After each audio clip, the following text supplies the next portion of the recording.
안녕하세요. 네, 조난의 책방입니다. 오늘 소개할 책은 버블 기회의 시그널, 지은이는 알렉스 데어 네언, 옮긴이는 배지혜, 발행은 길벗입니다. 2020년 2월부터 4월까지 코로나19 팬데믹의 영향으로 세계의 주가가 대폭락했다. 그러나 주가는 곧 반등하기 시작했고 2021년 주식시장은 사상 최고치를 갱신했다. 주식뿐 아니라 밈주식, 채권, 원자재, 부동산, 암호화폐, NFT, 현대미술에 이르기까지 가릴 것 없이 모든 자산이 랠리를 펼치며 이른바 에브리싱 버블이 나타났다. 모든 자산이 버블이라는 의미이다. 이를 반대로 해석하면 지금 모든 자산이 더는 지속적으로 상승하기 어렵다는 의미이며 조금 더 강한 어조로 말하면 주식시장을 비롯한 자산시장이 급격히 무너질 위험에 처했다는 뜻이기도 하다. 어느 날 갑자기 채권의 가치가 30% 하락하고 주가는 패닉으로 50%나 떨어지며 반토막이 되는 상상을 해보자. 이러한 시장 상황을 대비하지 못한 투자자라면 시장은 공포로 다가올 것이다. 반면에 미리 버블 시나리오를 파악하고 준비한 투자자에게는 놓칠 수 없는 인생 절호의 기회 시그널이 될 것이다. 똑같은 상황을 마주했을 때 완전히 대비된 국면으로 흘러갈 수 있다는 것을 직관적으로 알 수 있다. 이러한 측면에서 버블 기회의 시그널은 위기를 준비하는 투자자에게 큰 선물이 된다. 그 위험의 원인과 시기를 정확하게 파악하는 것이 사실상 불가능할지라도 현명한 투자자의 시나리오에는 반드시 위험 상황을 대비할 적절한 조언이 필요한 이유다. 자, 그럼 책 속으로 들어가 보겠습니다. 오늘도 내 손안의 책방과 함께 즐거운 시간 되세요. 구독, 좋아요, 알람 설정은 사랑입니다. 코로나19 사태는 우리에게 많은 변화를 가져왔다. 운동 삼아 공원을 걷다 보면 간혹 마스크를 벗고 달리기를 하는 사람을 보게 되는데 모두가 그 사람을 이상한 눈으로 바라보곤 한다. 코로나19가 없던 시절에 마스크를 쓰고 달리기를 하는 사람을 보았다면 우리는 어떤 반응을 보였을까? 달리기를 할 때 마스크를 쓸 정도로 대기 오염에 민감한 사람이라고 생각하지 않았을까? 코로나라는 거대한 단절점은 우리의 인식에 이렇게 큰 변화를 주었다. 그리고 그 단절점은 단지 일상생활에 그치지 않고 자산시장에도 큰 변화를 가져왔다. 우리는 코로나19로 인해 실물 경제가 주저앉았음에도 불구 주식 및 채권, 원자재 시장의 이례적인 랠리를 목격하게 되었다. 주식은 실물 경기의 거울이라고 한다. 경기가 좋아져서 기업의 수익성이 높아지게 되면 그만큼의 배당이 증가하기에 주가는 상승하곤 한다. 경기도나 우려가 커지게 되면 당연히 주식을 통해 얻어낼 수 있는 수익이 줄어들게 되기에 주가는 하락하곤 한다. 그런데 코로나19로 인해 실제 경제는 신음하고 있음에도 주식시장은 사상 최고치를 수차례 경신하는 모습을 보였다. 그렇다면 왜 이런 에브리싱 버블이 가능했을까? 저자는 이에 대해 중앙은행과 정부의 과도한 부양책을 언급하고 있다. 그리고 이런 부양책에 상당히 오랜 기간 그리고 높은 강도로 취해버린 투자자들에게 일침을 가하고 있다. 중앙은행의 양적 완화는 채권 금리를 제로로 낮추었고 그에 따라 모든 위험자산 수익률의 준거점인 국채의 금리도 최저로 내려가면서 다른 자산의 기대 수익률이 높아졌다. 너무 많은 유동성의 공급은 필연적으로 인플레이션 압력을 불러 일으키게 된다. 또한 중앙정부의 과도한 경기부양은 필연적으로 정부 부채의 급증을 낳게 된다. 금리가 낮은 상황이 지속된다면 이런 과도한 부채 역시 지속 가능할 수 있다. 그러나 인플레이션 압력이 높아지면서 금리를 인상해야 하는 상황에 처하게 되면 이렇게 크게 늘어난 정부 부채가 부메랑이 되어 실물 경제를 짓누를 수밖에 없다. 마지막으로 이런 악재가 터질 수 있음에도 정부와 중앙은행의 지원에 취해있던 금융시장 참여자들은 위기가 닥쳐오고 있음에도 모두 잘 될 것이라는 낙관에 사로잡혀 리스크 관리를 소홀히 하게 된다. 저자는 2000년에 닷컴 버블 붕괴, 2007년에 금융위기 등을 언급하며 현재의 자산 가격, 밸류에이션이 과도하다는 점, 그리고 실질 금리가 과도하게 낮게 형성되어 있다는 점, 부채가 과도하다는 점을 다양한 데이터를 제시하며 차분한 어조로 설명하고 있다. 만약 현재와 같은 정부와 중앙은행의 부양책이 지속 가능하지 않다면 어떻게 될까? 저자는 투자자들이 받는 충격은 상당히 클 수 있고 이는 실물 경제의 둔화를 더욱더 촉발하는 역자산 효과를 낳을 수도 있음을 경고하는 것도 잊지 않는다. 물론 저자의 비관론이 다소 과도하게 느껴질 수도 있다.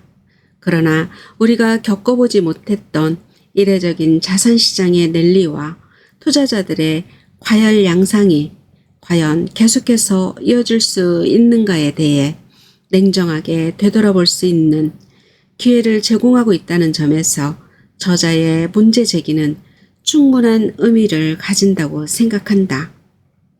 역사 속에서 수많은 버블이 생겨나고 사라져갔다. 그리고 그 버블마다 사람들은 이번에는 다르다라는 너무나 위험한 말을 하면서 당시의 버블 현실을 부인했던 바 있다. 지금이 버블인지는 알 수 없지만 우리는 모든 자산은 오를 것이라는 현재의 투자붐이 영원할 것이라는 환상에 대해 냉정한 현실론의 잣대를 들이댈 필요가 있다. 그리고 그런 냉정함은 투자에 있어 냉철함을 키울 수 있고 이는 리스크 관리를 통해 잃지 않는 투자, 마인드를 강화하는 데 큰 도움이 될 것이다. 과한 사이라는 말처럼 자산시장이 호황이더라도 전망이 장밋빛이더라도 위기의 순간을 시나리오에 넣는 것이 성공적인 투자의 좋은 시작점이 될 것이다. 새로운 현상이 아니다. 과거의 위기에서 볼 수 있는 공통된 특징은 과도하게 위험을 감수하려는 투자자가 늘고 자산 가격이 과열하는 조짐이 보였음에도 정부와 중앙은행이 빠르게 대처하지 못했다는 점이다. 윌리엄 마틴 전 연준 의장이 했던 유명한 말을 인용하자면 이들은 파티가 무르익기 전에 펀치볼을 치우는데 실패한 셈이다. 그 결과 원래 겪어야 했던 것보다 더 길고 힘든 숙취를 겪을 수밖에 없었다.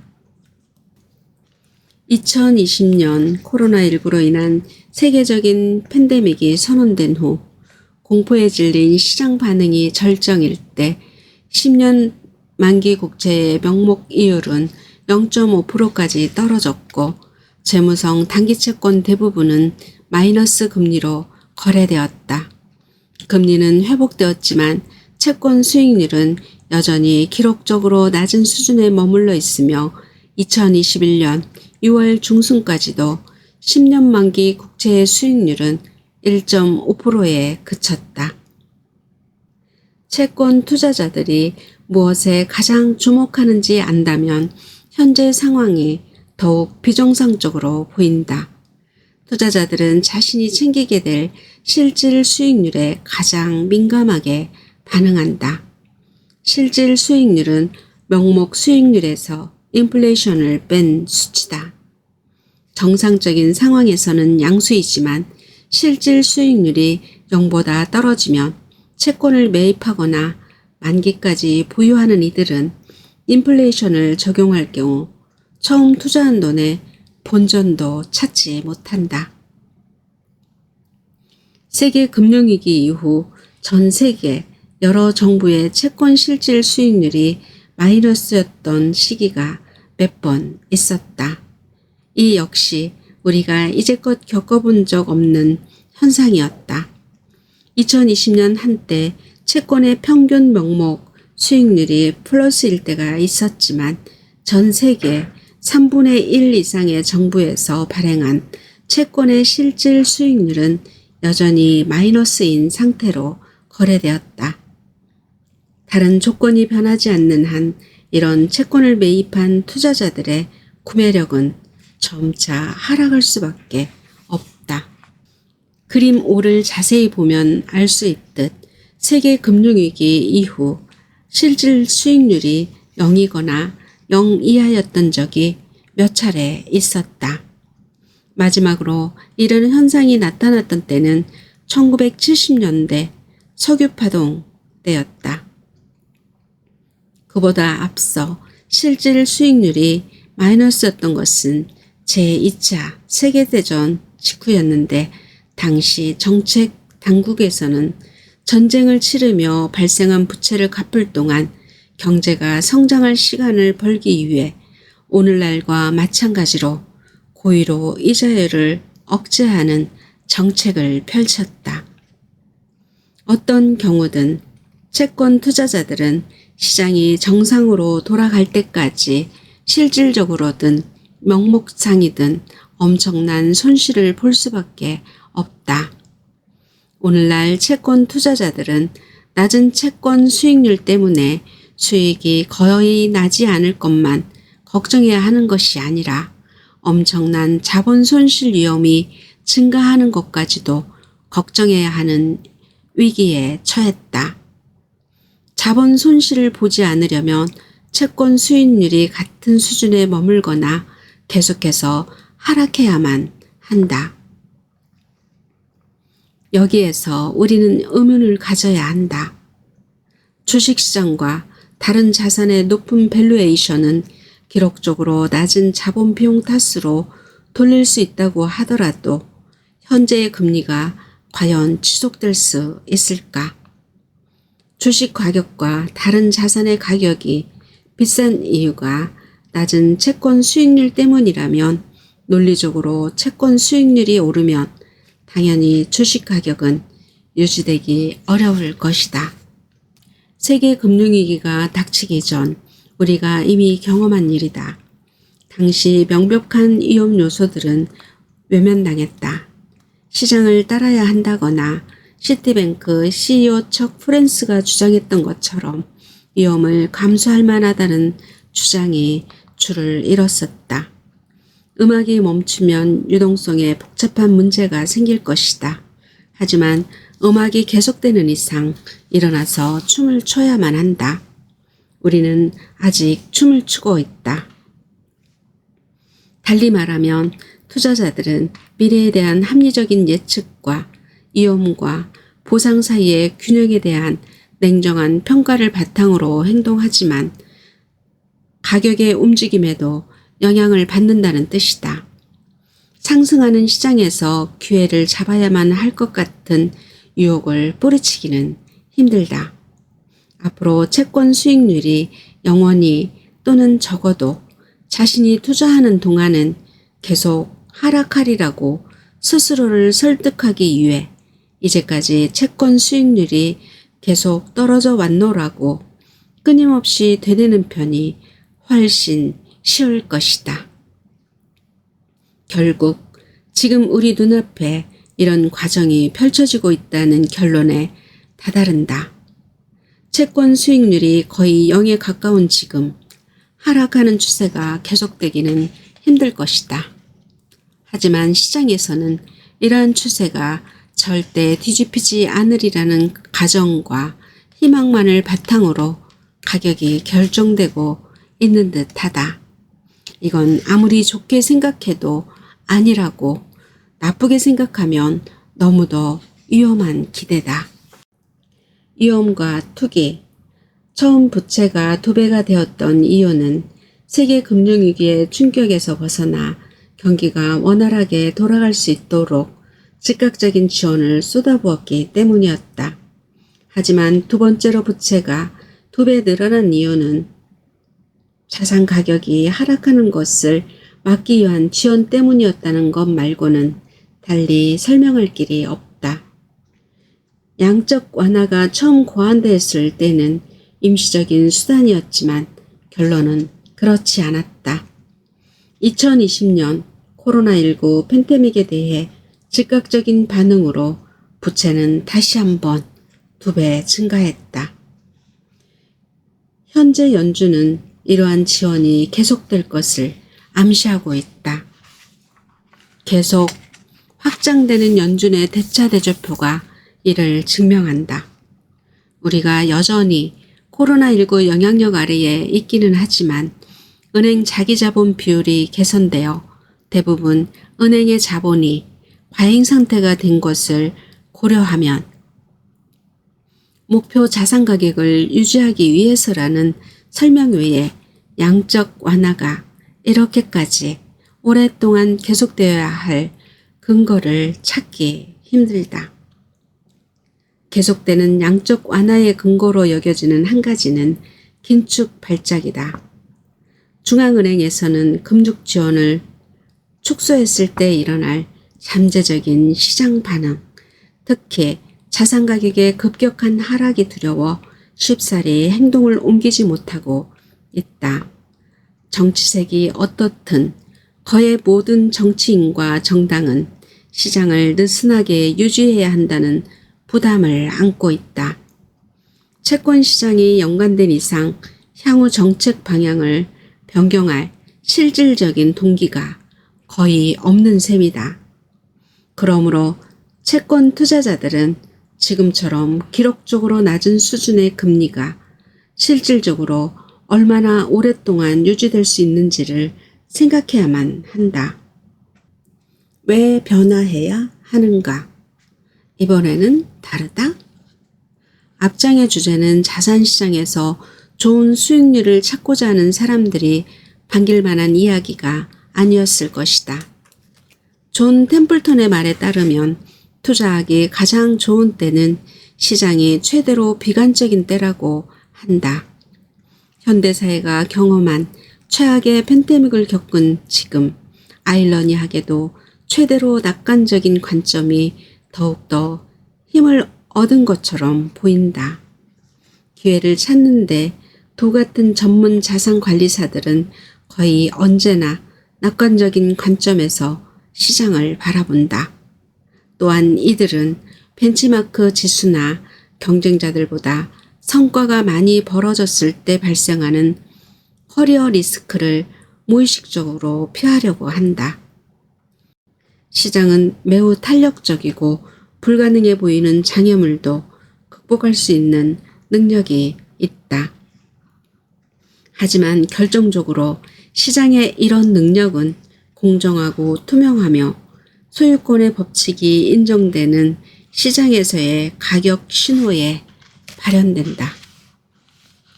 2008년에 세계 금융위기가 터질 때까지 엄청난 부채가 쌓일 수 있었던 이유 중 하나는 금융시장의 참여자들이 자신들이 감당하고 있는 레버리지의 규모를 감춰 자산의 실제 가치를 속일 수 있었기 때문이다. 현재도 이와 비슷한 일이 일어나고 있다. 금리를 억제해 자산 가격을 높이겠다는 목표는 확실히 달성되었다. 그러나 단순히 자산 가격이 오르고 위험에 대한 인식이 줄기만 한 것은 아니다. 자본 비용이 거의 0에 가깝게 유지되면 어쩔 수 없이 분배 효과가 발생한다. 이러한 효과는 더 넓은 범위의 사람들에게 영향을 미치며 부의 분배에 대한 논의는 점점 두드러지게 나타난다. 자산시장 내에서도 분배 효과가 일어난다. 부채 비용이 줄고 탈주식화가 장려되면 기업 대차대조표의 구조가 바뀐다. 부채 비용과 함께 미래의 현금 흐름을 평가하기 위해 사용되던 무유형 금리가 낮아지면 먼 미래의 매출 가치도 달라진다. 오늘날 이러한 왜곡이 확실히 드러나고 있다. 시장에서 뭔가가 잘못되고 있다는 징조가 보일 때 사람들은 새로운 패러다임 또는 존 템플턴이 가장 좋아하는 구절이자 가장 무시무시한 두 단어짜리 말로 현상을 설명하려 한다. 바로 이번에는 다르다. 이다. 이와 비슷한 말로 작년에도 똑같은 이야기를 할 수 있었다라는 문장도 있다. 일어나리라고 예상했던 사건이 정해진 기간 내에 일어나지 않았으므로 일어날 가능성이 작아졌다는 의미다. 논리나 가정이 처음부터 틀렸다면 이 말이 맞을지도 모른다. 하지만 그렇지 않다면 결과는 예측한 사건이 일어날 확률이 낮아지는 것이 아니라 그 반대가 되고 만다. 여기에서 확실히 알 수 있는 사실은 벤치마크 지수와 투자 성과를 단기적으로 비교하는 것은 말이 되지 않으며 이 말도 안 되는 비교 때문에 투자 전문가들은 커리어 리스크를 진다는 것이다. 투자 사례에서는 높아진 밸류에이션의 탄력성이 시간이 갈수록 더 탄력적으로 변하며 예측했던 사건이 터질 확률은 낮아지는 것이 아니라 더 높아진다. 다시 말하면 잘못된 의견이 오래 지속될수록 결과가 나쁠 확률이 높아진다. 과거로 보는 미래. 자산시장을 부정적으로 내다보는 그 어떤 시나리오에도 내일 당장 시장이 급격히 하락하지는 않는다. 다만 너무 늦기 전에 밸류에이션을 현실적으로 조성하기 위해 기반을 다져야 한다는 경고를 전할 뿐이다. 시장이 한순간에 급격히 하락할지 오랜 기간에 걸쳐 단계적으로 하락할지는 알 수 없다. 현재 우리가 경험하고 있는 세상은 주식의 가치가 한껏 과대평가되었던 2007년과 충격적일 정도로 닮아 있다. 당시에도 사람들은 느슨한 통화정책 아래 자산이 과잉인 상태에서 지나치게 장밋빛 미래를 꿈꿨었다. 나는 주식시장을 대대적으로 조정하면서 발생할 위험에 대해 경고했고 얼마 지나지 않아 우려는 현실이 되었다. 채권에 대한 결론은 좀 더 명확하게 내릴 수 있다. 정부 채권 수익률은 자산 가격을 평가하는 자산 가격 분석에서 무위험 할인율로 사용된다. 정부에 의해 보증되는 투자니만큼 합리적인 분석이라 할 수 있지만 정부가 아니라 시장에 의해 가격이 결정될 때만 해당하는 이야기다. 정부가 주체가 될 경우 안타깝지만 정부 채권은 기존의 인식처럼 무위험 투자 수단이 아닌 수익률은 없고 위험만 있는 투자 수단으로 정의된다. 당연히 시장 고점에서 투자하는 것은 위험하다. 높게 평가된 밸류에이션을 유지하기 위해 중앙은행에서 막대한 투자를 했을 때는 더더욱 그렇다. 시장이 고점에 있을 때는 초인종을 누르지 않는다라는 오래된 격언이 있다. 맞는 말이다. 현재 시장의 밸류에이션이 지나치게 높다는 신호는 너무 확실히 눈에 띄어서 한없이 낙관적일 것만 같았던 사람들조차도 어지럼증을 느낄 정도다. 자, 여기까지입니다. 부의 대이동 오곤영 저자의 추천사 중 거한 사이라는 말처럼 자산시장이 호황이더라도 전망이 장밋빛이더라도 위기의 순간을 시나리오에 넣어놓는 것이 성공적인 투자의 좋은 시작점이 될 것이다가 마음속 깊은 울림으로 다가옵니다. 지금까지 내 손안의 책방이었습니다. 오늘도 채널 고정해주신 지은님, 꽃길만 걸으세요. 감사합니다.